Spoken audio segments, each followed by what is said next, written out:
loves, and welcome back to another video. Today we are reading chapter 17 of Butterfly Blues, a Nagisa Shiota X listener, written by yours truly, titled Crystal Clear. So without further ado, let's get into the video, yeah? Look, I'm not saying I like this, but I mean when Nagisa, a goody two-shoes, is doing something not so good, it is worth it to sit and watch. I don't even know what to say. I grinned as he got up from writing something toward my father in one of the empty toilet stalls. He used a black Sharpie to write, "Asano Gakuho is an embarrassment to the Asano family and should be banned." Okay, so it wasn't that big of a deal, but for my good bestie, it was. I cannot believe I just did that. Why not? I tilted my head. I was sitting on the sink countertop watching him stifle out of the stall. His crown was a little tilted, so I beckoned him to come closer. He did, but I still couldn't reach the crown that was daring to fall at any moment. I pulled his tux, thereby pulling him inward between my legs. He tried to back up, but that crown was really irritating me, so I wrapped my legs around him and forced him closer. Then I reached my arms out and fixed the crown. I smelled his aroma, and his cologne smelled better than shoes. It was filling my nostrils with something I could only describe as sexy. Okay, so maybe it wasn't the crown that I wanted to fix. Maybe there wasn't something I wanted to fix at all. After that was done, I looked down, but my arms stayed in their place. Our eyes met, and his face was cold. "Wyan, this is your only warning," he started, scaring me a little. "Unwrap your legs." I questioned nervously and unconsciously tightening my hold on him. My arms dropped now and were holding me up. Gakusho's POV. I watched as Kohai brushed himself off, then we parted ways.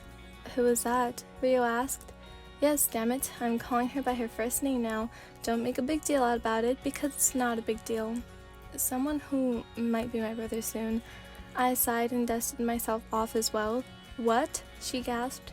I stood straight and gave her a questioning look. "Is he engaged to Wyan?" "No." I looked back over to Kohai, who seemed to greet my parents.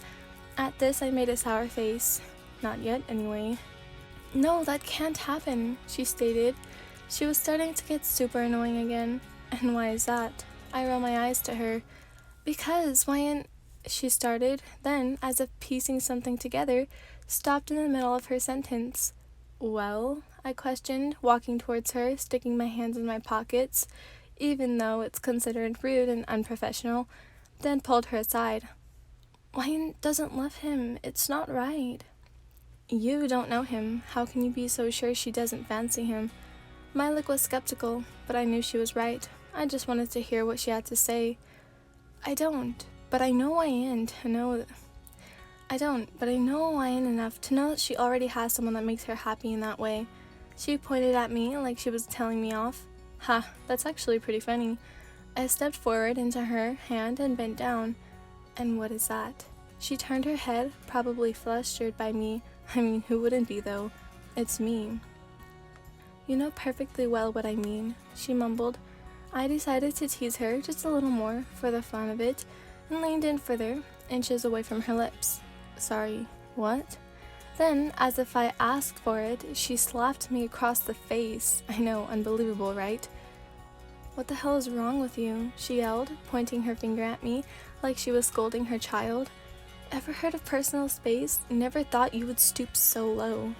I was flabbergasted. "Oh, get over it. Stop being a child." I rolled my eyes as she went in for another smack. "If I just let anybody slap me, I'd have multiple bruises," I stated calmly, grabbing her elbow. "Actually, I think I could make a profit off of it," I said, thinking about it, mindlessly looking off to the side, ignoring her angry face. "Anyway, what was it you were about to say about my sister?" She stopped fighting and I dropped her elbow. "I told you, she loves somebody else already," she said, smiling, genuinely thinking about it. "It's obvious." "Nagisa?" I asked on whim. I mean, he was really the only person who came to mind. She wouldn't shut up about him. "Told you it was obvious." Gakuho's POV. My sisters-in-law made their way over to my table and made both my children leave along with their dates. Completely ridiculous. Even worse, their husbands are trying to make small talk with me. I have no intention, furthermore interest, in trying to be friendly with them. We are all narcissists, so what's the point in trying to make conversation? Honestly, I would just like to enjoy my night peacefully with my wife. Nothing more, but of course, there's more. So, YN's favor? I grunted and looked up at the mention of my daughter's name. Scared me more than I'd like to admit. Of course, my son would be the same, but he's already engaged, so I'm not worried about him. I was thinking, hello, nice to see you again. The six of us looked up and spotted a boy around Gakushu's age. I recognized him immediately. Oh, Kohai, nice to see you as well. I welcomed, only because I knew it would piss off Bellary. I might be a prick in many eyes, but I could really care less. Who is this fine young man? She questioned through gritted teeth, but the boy did not seem to notice. My parents are seated over there, he pointed, not like any of us were looking though. I actually just ran into Gakushu. He had a cute girl with him. He seemed to figure out his error when my face twitched. Yes, that was Gakushu's seemingly engaged partner, and he's supposed to be engaged to my little YN. Ridiculous. You see where I'm going with this? Right, well, me and my sisters are discussing something important right now, my wife said. Her face went a little dark, and I drew a proud smirk on my face while watching her turn demonic. Of course, he said. You wouldn't happen to know where I could find YN, do you? I shook my head and pointed in a random direction. He was getting a bit annoying now. I think she and her friend went off somewhere that way. Thank you, sir. Annoying, undying. Annoying underling, I thought, then wrapped my hand in M.N.'s and smiled at Bellary. Where were we? She asked herself, because again, nobody was really listening. YN's POV. I didn't think this would make much a difference. I mean, he's just Nagisa. He's a goody two-shoes, like the boy version of Kaino, mostly because they can both pull off being both genders, and they both wear pigtails. They are also both really, really adorable. Nagisa's face did not change. His cold stare stayed the same. Then, as if life itself had shot a bullet through my chest, he moved quickly, using that snake-like speed he unknowingly uses during physical ed. He snaked his hand around my head and pressed it against the glass mirror behind me.